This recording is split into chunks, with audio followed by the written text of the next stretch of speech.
Hi my dear शिवानु परंपरा cuties. आज मैं पूर्व काल में विष्णु शर्मा जी से कही गई पंचतंत्र की कहानियों में से एक कहानी सुनाना चाहती हूँ। उस कहानी का नाम है अल्प बुद्धि इन ग्रैटिट्यूड। क्या आप सब कहानी सुनने के लिए तैयार है? अगर है तो फिर देर किस बात की, चलिए कहानी में प्रवेश करती है। अल्प बुद्धि। एक समय की बात है, एक गांव था जो हिमालय पर्वतों के करीब था। वहां से एक व्यापारी खुशबूदारी केसर और कुछ कीमती सामान नीचे के शहरों में लाकर बेचा करता था। एक दिन नीचे के शहर में अपनी सारी सुगंध चीज बेचकर काली बोरी लेकर वह अपनी जगह वापस लौट रहा था। रास्ते में घने जंगल पड़े थे। इस साल जंगलों में भी बर्फ कम थी और धूप बहुत तेज थी। इस वजह से कुछ राहगीरों ने लापरवाही से यह सोच कर ही वहां हमेशा बर्फ रहती है, आग जलकर सेकने के बाद आग बजाए बिना ही चले गए थे। उस जंगल के रास्ते पर आने जाने वाले कुछ राहगीरों को एक सांप हमेशा परेशान करता रहता था। वह वजह लोगों को छेड़कर डस लेता था। एक बार जब राहगीर वहां आग ताप रहे थे, उन्होंने सांप को आते देखा। वह डर गए और अपने साथ लाए मिट्टी के तेल की डिब्बी उस पर फेंक कर भाग गए। तब उन्हें डसने आए उस सांप के आसपास तेजी से आग फैल गई। उसी तरफ से अपना व्यापार खत्म करके पैदल लौट रहे वह व्यापारी भी जंगल के रास्ते पर हुआ। वह जंगल में आया, पूरे जंगल में आग की लपटें भड़क उठी। पेड़ पौधे जल रहे थे, धुआं चा रहा था, फिर भी वह हिम्मत से चलता रहा।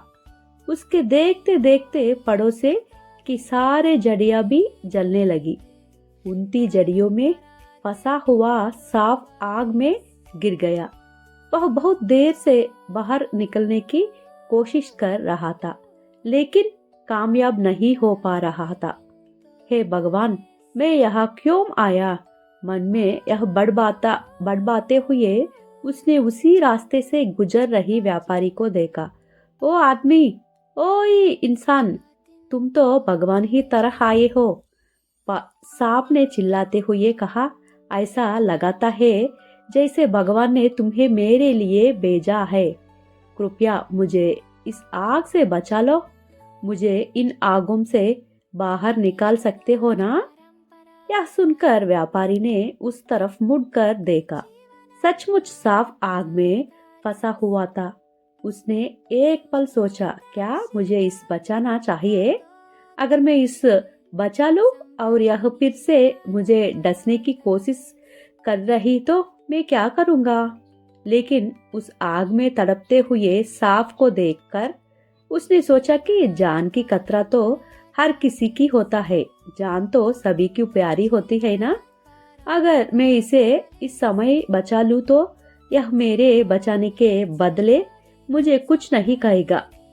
किसी की जान बचना मानव धर्म है। यह सोचकर उसे दया आ गई, लेकिन उसे कैसे बचाया जाए यह उसे समझ नहीं आ रहा था। उसने इधर उधर देखा। पड़ोसे में टूटी हुई बड़ी लकड़ियां देखकर उसने एक लकड़ी उठा ली। उसे लकड़ी को लेकर उसने अपने बोरियों में से एक अच्छा बोरा निकल और उस पर एक रस्सी बांधी। उस रस्सी को उस लकड़ी से कसकर बांधा और बहुत ही खूबी से आग को छूने न देते हुए बोरी को जुड़ियों के बीच से खींचकर सांप तक भेजा। उस सांप ने भी बहुत ध्यान से अच्छे से लिपटकर उस बोरी में प्रवेश किया।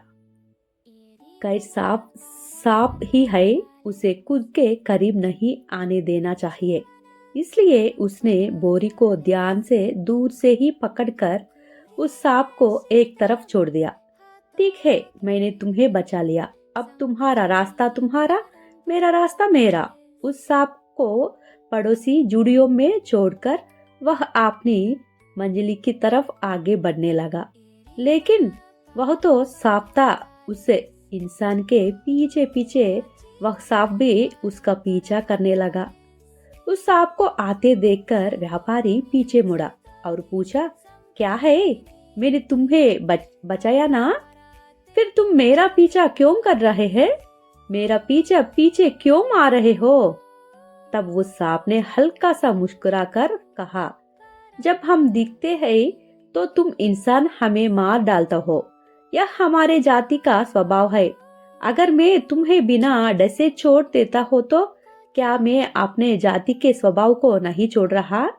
यह तो जाति के साथ धोखा होगा, इसलिए मैं तुम्हारा पीछे आया हूँ। मैं तुम्हें डसकर मारे बिना नहीं जाऊंगा।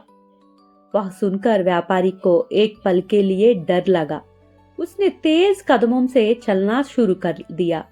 वह सांप भी उसका पीछा करने लगा। वह व्यापारी के और करीब आने लगा। अब व्यापारी को कुछ समय नहीं आया और जान के डर से वह दौड़ने लगा। वह सांप भी उसके दौड़ने से भी तेज कुंडलियां मारते हुए आगे बढ़ने लगा। अब व्यापारी को लगा कि उसे सांप के डसने से कोई नहीं बचा सकता। आज मेरा सांप के हाथों मरना लिखा है। यह सोचकर वह थक कर दौड़ी नहीं पा रहा था और खड़ा हो कर सांप से बोला, मैंने तुम्हें बचकर गलती की, तुम क्यों मुझे छोड़ नहीं रहे हो? तब सांप ने कहा, तुमने मुझे बचकर सचमुच गलती है। तुम्हारी गलती के लिए क्या तुम चाहती हो कि मैं अपने जाति के स्वभाव को छोड़कर गलती करूं? इस तरह दोनों के बीच बहस हो रही थी। गुस्से से चिल्लाते हुए सांप और थके हुए व्यापारी को एक लोमड़ी ने देखा। वह तुरंत दौड़कर वहां आई और सांप और व्यापारी के बीच में खड़ी हो गई। मैंने कब से देखा रही हूँ, क्या चल रहा है तुम दोनों के बीच? उसने पूछा। जो कुछ हुआ था वह सब सांप ने लोमड़ी को बताया। तब व्यापारी ने लोमड़ी से दुख जताया, तुमने पूरी कहानी सुनी ना, देख तुमने इस सांप में कृतज्ञता नहीं है, तब से यही रवैया है। तब लोमड़ी को समझ आ गया कि सांप गलती कर रही है और इस सब के सिखाना चाहिए। उसने दोनों को रोक, कुछ देर के लिए रुको तुम दोनों, और फिर सांप की तरफ मुड़कर बोली, क्या तुम जैसा 6 फुट लंबा सांप इस व्यापारी के हाथ में दिख रहा है, इसे छोटी से तैली में घुस गया था? मैं यकीन नहीं कर सकती। अगर तुम इस छोटी से तैले में कैसे संभाए? सांप ने कहा, तैला छोटा हो सकता है, लेकिन अगर कोई धीरज से और चालाकी से घुसकर गोल होकर लेटे तो वह उसने समा सकता है। यह कोई बड़ा मुश्किल काम नहीं है। मैं नहीं मानती है, यह सब तुम दोनों मिलकर जानबूझकर मेरे सामने मजाक रहे हो। लोमड़ी ने जानबूझकर सांप को उकसाया। बस अपनी बड़ी बड़ी बातों बंद कर, मैं नहीं मानती ही, तुम उससे छोटी से तैली में समा सकते हो। अब सांप को गुस्सा आ गया। क्यों नहीं मानते?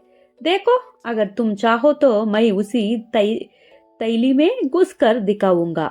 यह कहते हुए वह झट से जाकर व्यापारी के तैली में घुस गया। यह मौका तो उस लोमड़ी ने व्यापारी को इशारा किया। लोमड़ी की तरफ देखकर व्यापारी समझ गया। वह तुरंत वहां पड़ी रस्सियों से उन तैलों को कसकर बांधकर एक गठरी बना दिया। तैले का मुंह रस्सी से मजबूती से बांधी जाने के कारण अंदर फंसा वह सांप बाहर नहीं निकल पाया और तैले के अंदर ही कुंडलियां मारने लगा। तब लोमड़ी ने कमर पर हाथ रखकर सड़ोसों में पड़ी लकड़ी की तरफ इशारा करते हुए एक और इशारा दिया कि अब अपना काम करो। बस अब व्यापारी ने सोचा कि इतनी देर से परेशान करने वाले उस सांप को अब सबक सिखाना होगा और उसने करीब पड़ी एक मोटी लकड़ी उठा ली।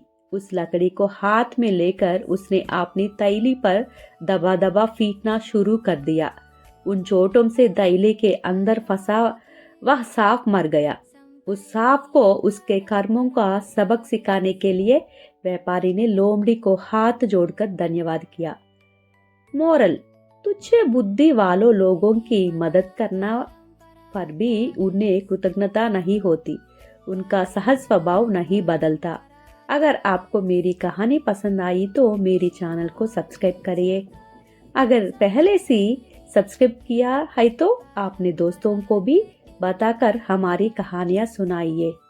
आपका सपोर्ट हमारे लिए बहुत महत्वपूर्ण है। कहानी कैसी लगी कमेंट पे जरूर बताइएगा। इस कहानी को सुनने और सपोर्ट करने के लिए हर एक का दिल से धन्यवाद। मिलते हैं अगले एपिसोड में।